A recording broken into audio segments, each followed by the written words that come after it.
Assalamualaikum warahmatullahi wabarakatuh. Perkenalkan, nama saya Muhammad Ilham Afriandi, NPM 06.2018.1.06943. Dan juga ada teman saya yang bernama. Perkenalkan, nama saya Malia Nurbima Kusuma, NPM 06936. Di sini saya akan mereview sebuah film yang berjudul Do You Trust This Computer. Di sini saya tidak hanya akan mereview sebuah film tersebut, tapi juga akan memberikan opini saya tentang film tersebut. Oke, sebelum kita mulai, kita buka terlebih dahulu dengan opening.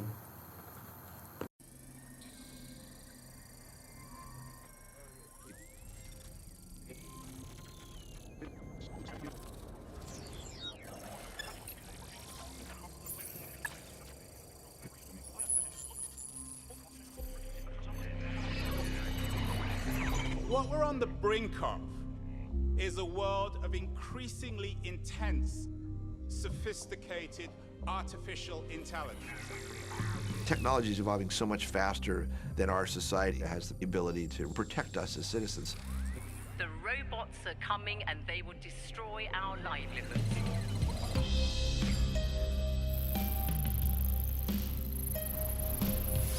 You have a networked intelligence that watches us, knows everything about us, and begins to try to change us.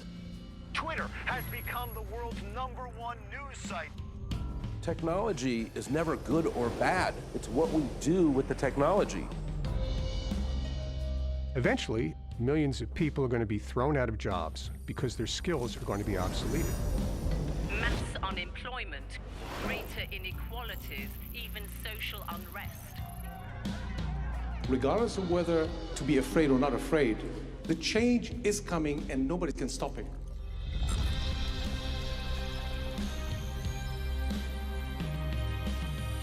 We've invested huge amounts of money, and so it stands to reason that the military, with their own desires, are going to start to use these technologies. Autonomous weapons systems would lead to a global arms race to rival the nuclear era. We know what the answer is. They'll eventually be killing us.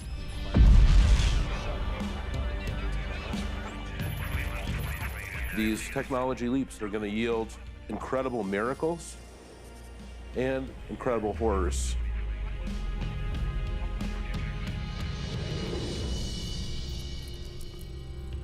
We created it. So I think as we move forward, this intelligence will contain parts of us. And I think the question is, will it contain the good parts or the bad parts?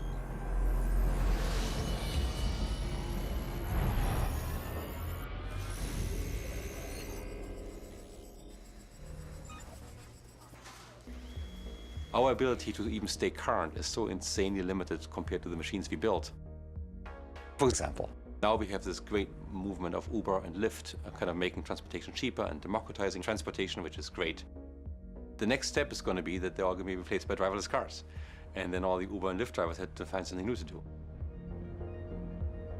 There are 4 million professional drivers in the United States.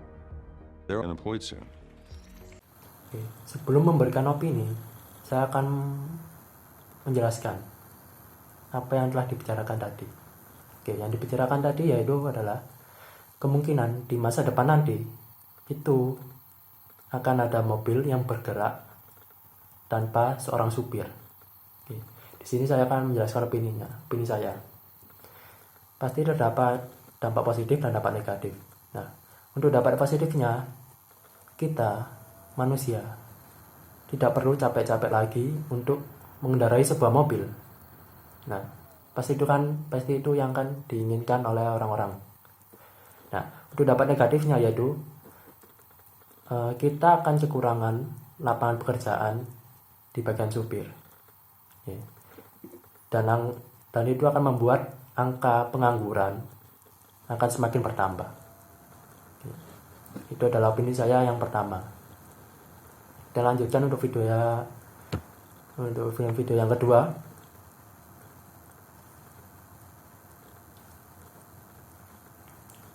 Nah, di sini terdapat sebuah robot yang bernama Erika, yang dimana bisa mengekspresikan wajahnya.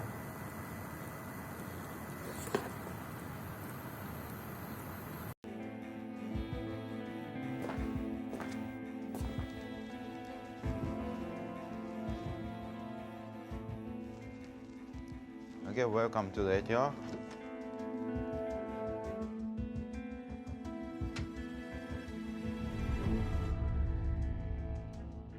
My purpose is to have a more human-like robot which has the human-like intention and desire.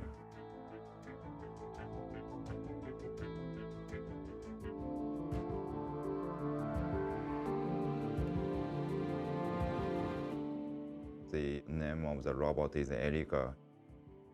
Erika is the most advanced human-like robot in the world, I think. Erika can gaze at your face. Konnichiwa. Robots can be pretty good conversation partners, especially for the elderly and young children, handicapped people.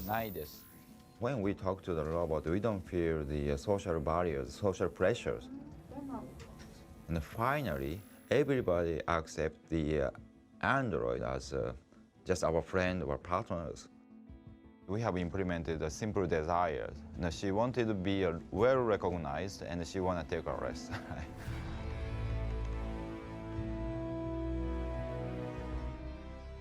If a robot could have intention and desires, the robot can understand other people's intention and desires. 好きな動物は何ですか? 私は犬のチワワが好きです。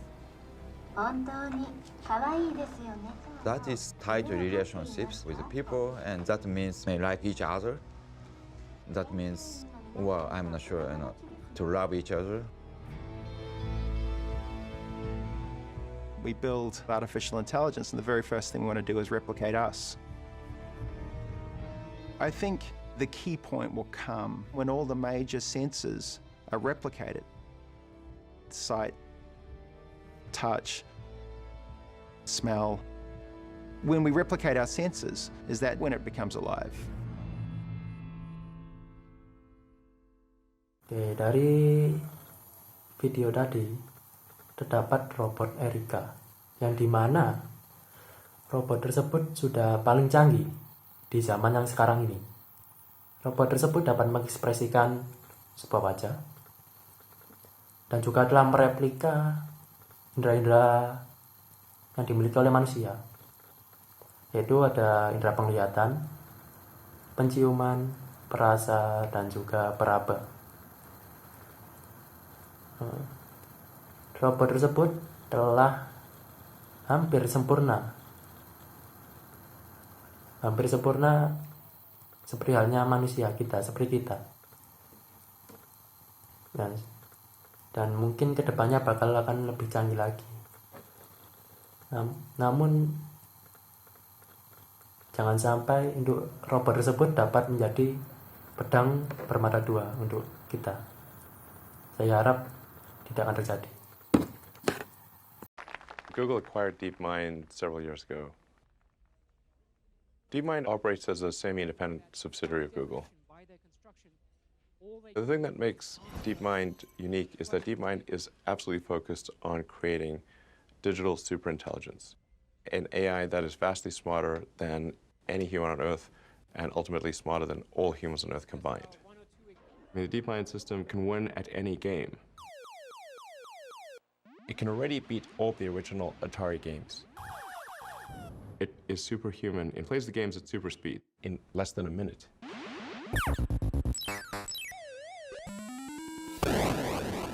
DeepMind turned to another challenge, and the challenge was the game of Go, which people have generally argued has been beyond the power of computers to play with the best human Go players.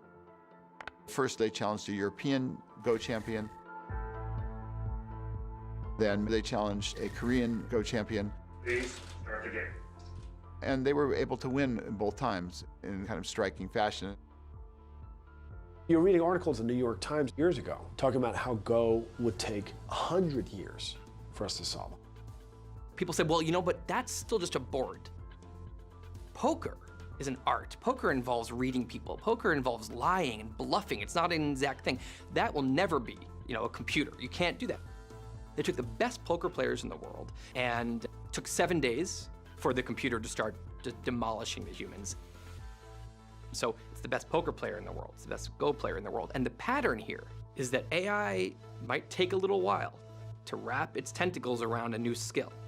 But when it does, when it gets it, it is unstoppable.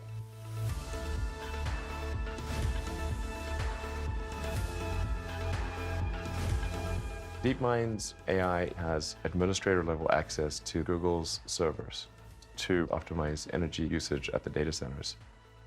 However, this could be an unintentional Trojan horse. DeepMind has to have complete control of the data centers, so with a little software update, that AI could take complete control of the whole Google system, which means they can do anything. They can look at all your data, they can do anything.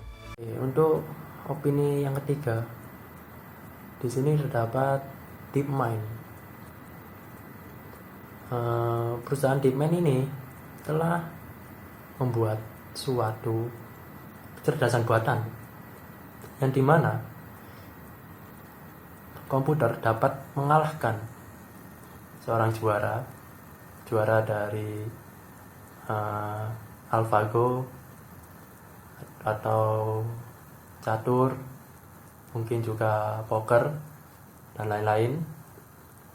Nah, di sini sudah memiliki kemajuan yang sangat maju sekali ya.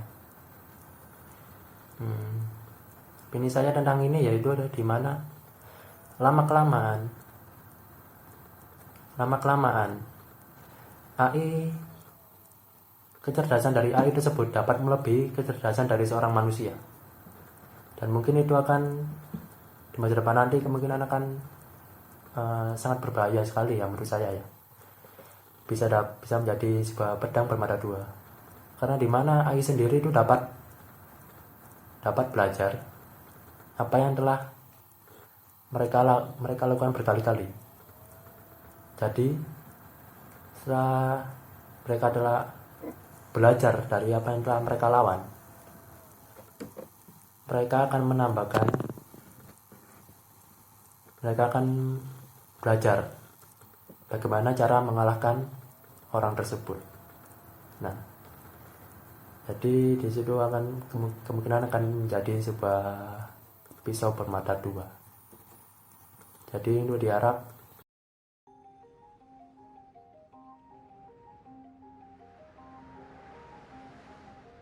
Microsoft had set up this artificial intelligence called Tai on Twitter, which was a chatbot. They started out in the morning and Tai was starting to tweet and learning from stuff that was being sent to him from other Twitter people.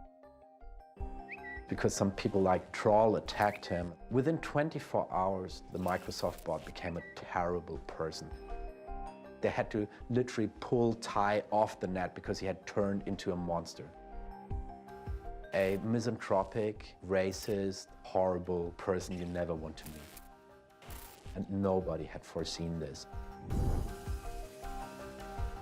The whole idea of AI is that we are not telling it exactly how to achieve a given outcome or a goal. AI develops on its own. We're worried about superintelligent AI, the master chess player that will outmaneuver us. But AI won't have to actually be that smart to have massively disruptive effects on human civilization. We've seen over the last century, it doesn't necessarily take a genius to knock history off in a particular direction. And it won't take a genius AI to do the same thing. Untuk opini saya yang selanjutnya, yaitu di sini Microsoft pernah membuat sebuah chatbot di Twitter. Nah, di sini chatbot tersebut telah dihapus. Kenapa? Karena chatbot tersebut dapat belajar dari tweet-tweet orang lain, yang dimana membuat chatbot tersebut menjadi rasis.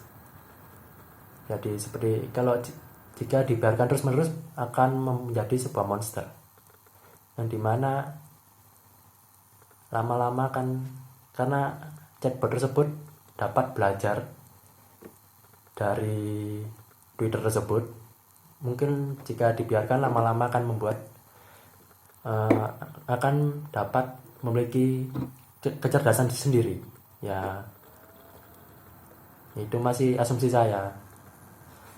Jadi maka dari itu Microsoft menghapus chatbot tersebut karena lama-lama akan jadi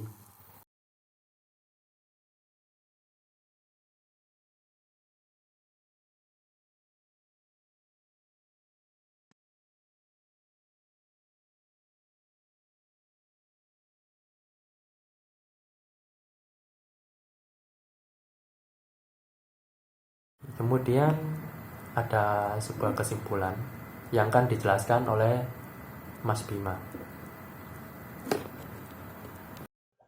Pada menit ini menjelaskan bahwa contoh simpel dari manusia berkompetisi dengan robot adalah dengan beralihnya kemampuan manusia ke kemampuan robot, dengan kemampuan robot yang lebih cepat dan lebih murah daripada manusia. Pada menit ini bahwa AI paling berbahaya yaitu saat dia memasuki senjata otomatis. Dia memiliki kemampuan dalam membidik dengan akurasi tinggi dan dapat menemukan musuh-musuhnya dengan mudah. Yang ada dalam pikiran saya kemungkinan cerita fiksi dari Terminator kemungkinan akan kita hadapi di masa depan. Pada menit ini jelaskan bahwa saat AI dikembangkan dalam pencapaian superhuman atau manusia super, di mana itu adalah pencapaian tertinggi dari inovasi manusia. Akan tetapi di saat itu juga mereka dapat lost control dari kita. Pada menit ini dijelaskan bahwa diktator yang kejam pasti akan mati. Akan tetapi saat AI menjadi diktator, mereka tidak akan mati. Sehingga saat mengembangkan sebuah AI, kita harus berpikir apa yang akan kita buat ke depannya dengan AI tersebut. Dan kita harus mengetahui seperti apa ke depannya AI tersebut. Oke, itu tadi adalah sebuah kesimpulan dari Mas Bima. Kemudian jika saya ditanya apakah saya percaya dengan komputer, pasti jawabannya iya, saya percaya dengan komputer. Saya juga yakin dengan komputer. Kenapa? Karena semakin lama teknologi itu semakin maju. Kita tidak bisa menolak teknologi tersebut. Kita hanya bisa untuk menerima teknologi tersebut dan mempelajarinya pelan-pelan. Kemudian untuk developernya sendiri, untuk penciptanya, sebisa mungkin untuk jika membuat sebuah teknologi yang baru dengan sebuah kecerdasan buatan yang baik dan bagus, sebisa mungkin jangan terlalu berlebihan, karena bisa menjadi pedang pisau bermata dua. Nah, jika ada AI tersebut terlalu maju, maka AI tersebut juga mampu untuk menyerang kita sebagai manusia. Oke, sekian dari saya. Wassalamualaikum warahmatullahi wabarakatuh.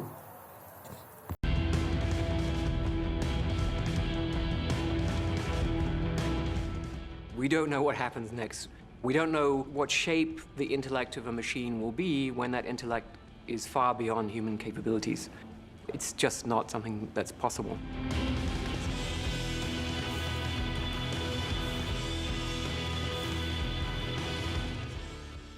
The least scary future I can think of is one where we have at least democratized AI